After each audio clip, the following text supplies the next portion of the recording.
we know that the domain of a logarithm is that what you're taking the logarithm of has to be greater than 0. Okay?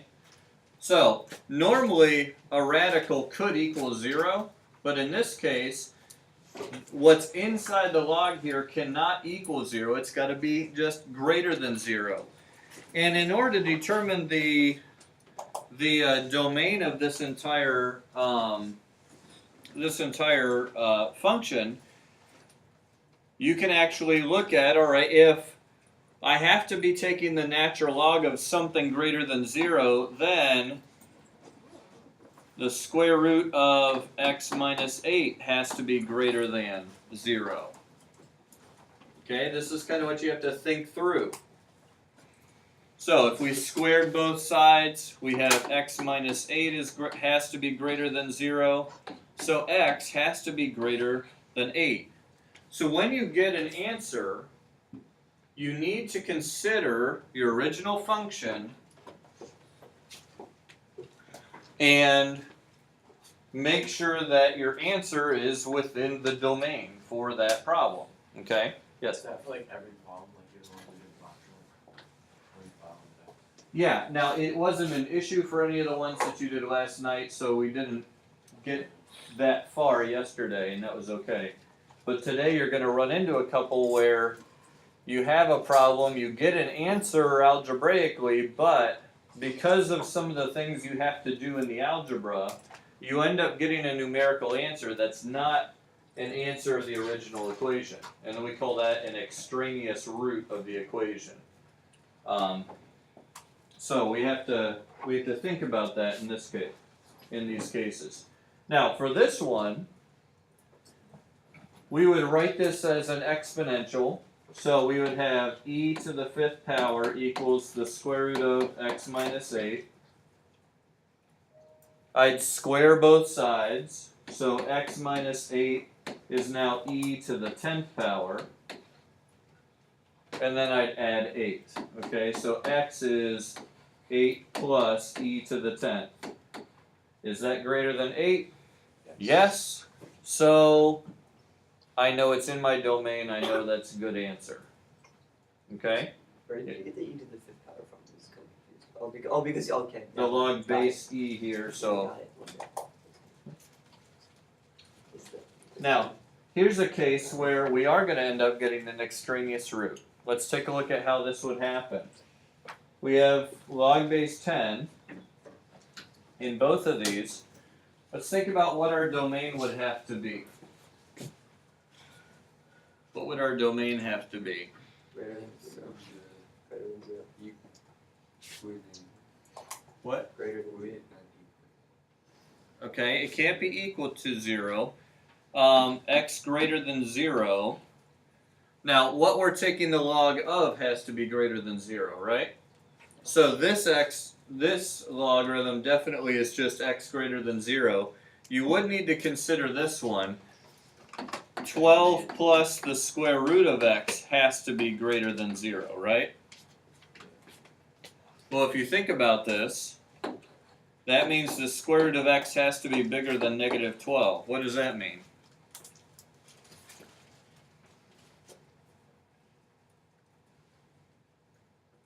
X must be greater than negative 12 squared. It has to be greater than 0 still. Okay. Does that affect our original domain at all? No, because no matter what I take the square root of, I'm going to get something bigger than negative 12, right? Okay. Now, in this case, it doesn't end up impacting our domain, but it's something you definitely need to check for. So here, x could be any real number as long as it's greater than or equal to 0. Okay? This part, though, it has to be greater than 0 in order to go in the log. So we're more restrictive. We have x greater than 0. Okay? So be careful with that. Even though this would allow anything greater than or equal to 0, since it's going in a log, it's just greater than 0. Okay? Now, let's keep going with the algebra here. How would I solve this? Would you do 4x divided by the 12 plus square root of x? Okay, we would do 4x divided by 12 plus the square root of x. We're taking the log of that, and that equals 2. So 100 equals 4x divided by 12 plus square root of x. There we go. Now we can write it as an exponential because there's only one logarithm. So 10 squared is 100. That equals 4x over 12 plus root x.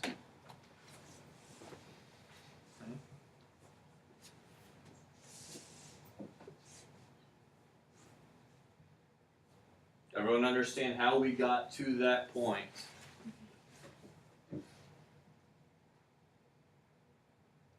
Okay.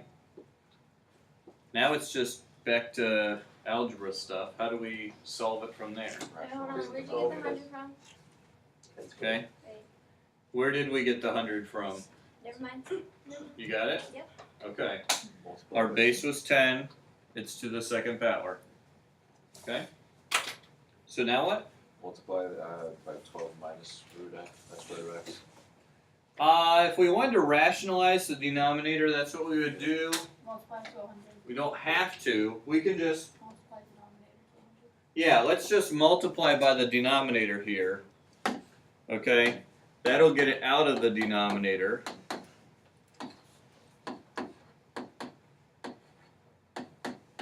Okay? Throw this away. So we don't need it anymore. Okay? So now notice what we've got. We have 4x equals 1200 plus 100 root x. Now do you guys know how to solve this equation? Bring them all on one What? side. What'd you say, Rachel? Divide by 4. Okay, that's one thing we can do. We can divide everything by 4. That'll get our numbers smaller. We have 100 x equals 300 plus 25 root x. And now what? Bring them to one side. Move everything to one side? Okay. When in doubt, that's a good strategy. Alright, let me bring this down here. Okay, so I'm going to put the x first, and then the minus 25 root x minus 300 equals 0. You're gonna square everything, right? Nope. Never mind. We could, but that would make things really complicated. We actually can solve it right from here. But I think if you squared it, what kind of equation are you trying to You get? get a quadratic, Okay, a quadratic. and then you can find the 0. Yes. But we can actually treat this like a quadratic without making it a quadratic. Okay?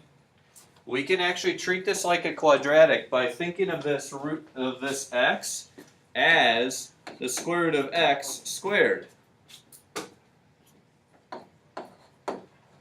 And what's a quadratic equation? It's really just something that has something to a first power here and the same thing squared as its leading term, right? So, and if you really want to, you could even plug in a different variable. Make y be the square root of x and rewrite it as y squared minus 25y minus 300. Or u. Or u, or whatever you want. U substitution. Yeah. Okay, and actually you'll do u substitution like that when you get to like calculus and stuff and you're rewriting things for integrals and derivatives or whatever. Okay. But if you see this as a quadratic, now you can use all the tools that you know for a quadratic, like trying to factor it into square root of x plus something and the square root of x minus something. And you would get all the factors of 300 and find out that none of them actually give you 25 in the middle. So then you would try Quadratic formula. the quadratic formula. Oh god. Okay? The quadratic formula. But when you do the quadratic formula, what are your answers going to equal? 0. Not numbers. What will they give you? The numbers you get will equal The roots zeros. the roots of this equation, Right. but You have to multiply. you're not going to get x. What are you going to get? Why? The square root of x. Okay? When you do the quadratic formula at this point, it's the square root of x equals negative b plus or minus square root and so on. Okay? So then you have to square it all? Square root. So then, yeah, you would take your two answers and you would square the two answers you get to get x. There's one little extra step at the end. Okay? This is what we call a quadratic form, even though it's not technically a quadratic. We've got something in the middle, and then that same thing is squared at the first term. Okay? So we have negative b, so that's a plus 25, plus or minus the square root of b squared, 625,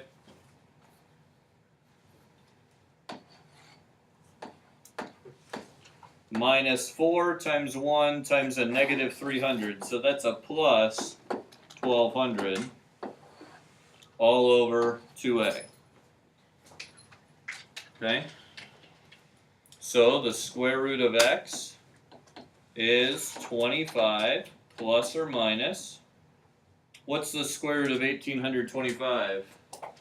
Isn't it like 70 or no? 42. 42 point 7200. 72. Okay, 42.72.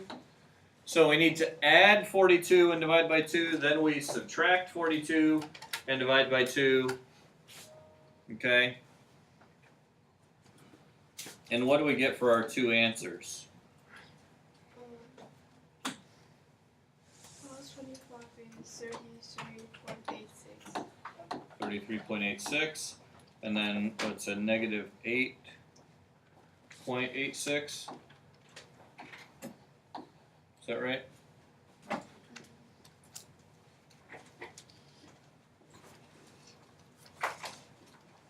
Yeah. Okay. So to Square find root, square x, now we have to square these. And that's where we get this. Okay?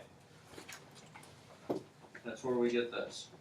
We square 33.86, we get 1146.5 or close to that, Yeah. with rounding. We square the 8.86, negative 8.86, and we get a positive 78.5. Okay? Now, if you think logically, you can tell me which one of those is not the right answer. Everybody look, okay?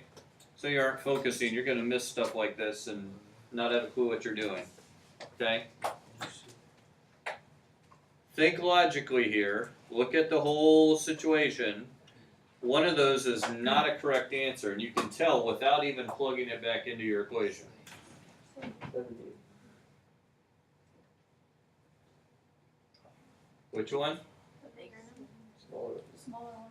The smaller number is the answer.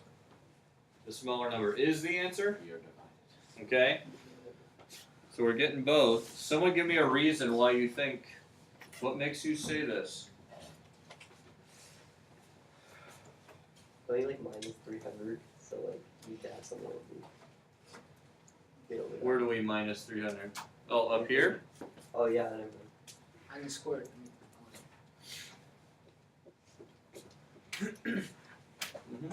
X has to be greater than 0 and negative 8.86 squared is 78.5. So wouldn't that be definite? Well, x ended up being greater than 0, right? Yeah. We're on the right track though. Right. You'll end up getting like 8 times 25, which is like 200. So I'll give you a negative number minus the 78.5. The 78.5 minus the negative number.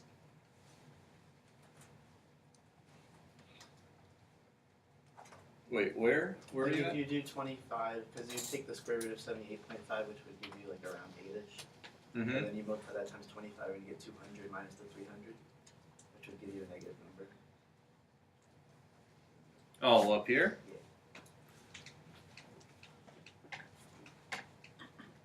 Okay.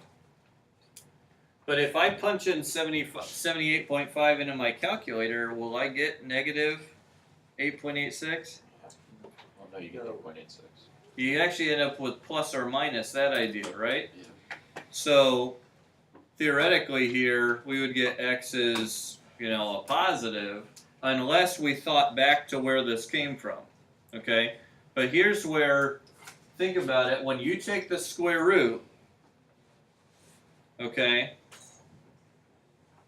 you're thinking of a principal square root, right? Principal square roots are always the positive ones, okay?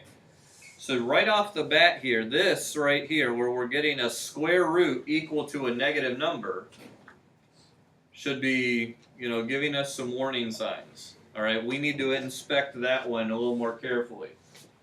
And if we take that, we take the answer we get from that, the 78.5, and we plug it into the original equation, notice what we end up with, okay? You plug the 78.5 in, and you don't get 2. Okay, remember the original equation said this whole thing was supposed to equal 2. All right, well, if I plug in 78.5, I'm not getting 2. I'm getting 1.1776. Okay, now when I plug in 1146.5, obviously we understand we rounded a little bit in here, but notice what we got. We got 1.9999944. Okay. So that one is our valid answer. This one we can eliminate as an extraneous root. So how could we have seen that without plugging into a calculator?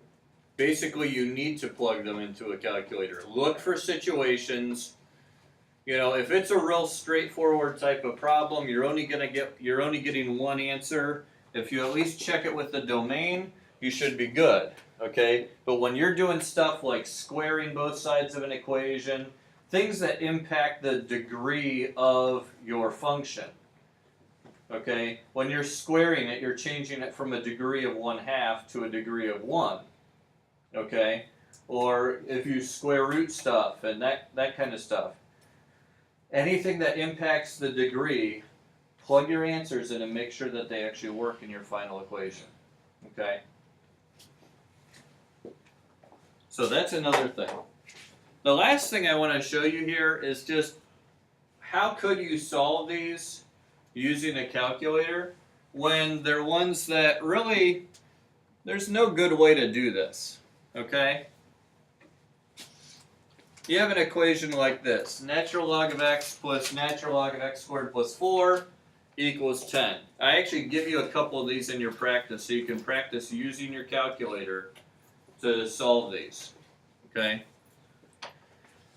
But after you simplify this, okay, depending on whether you bring the 10 over to the left side or leave it on the right side, you have the natural log of x cubed plus 4x equals 10, or you have the natural log of x cubed plus 4x minus 10 equals 0.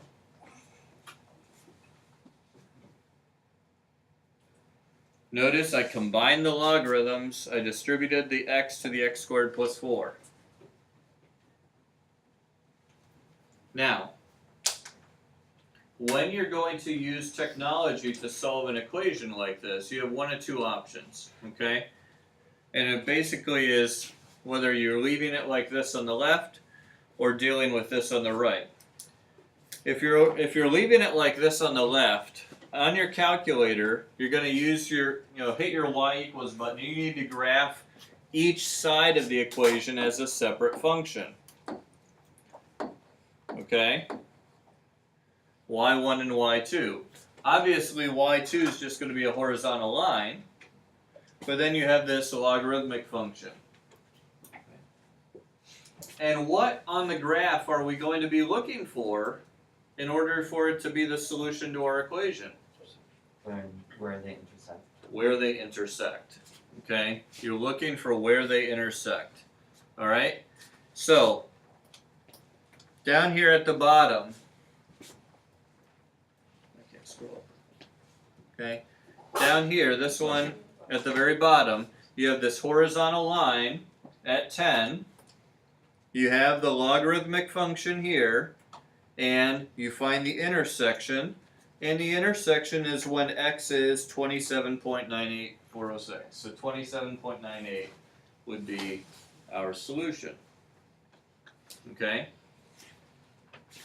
Now, we've talked about how to find intersections on your calculator already. If you don't remember how to do that, that's something we can talk about on an individual level later on here when you guys are working. Okay? But does everyone understand the concept here?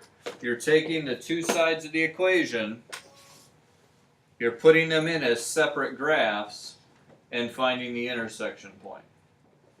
Everyone's got that? Okay.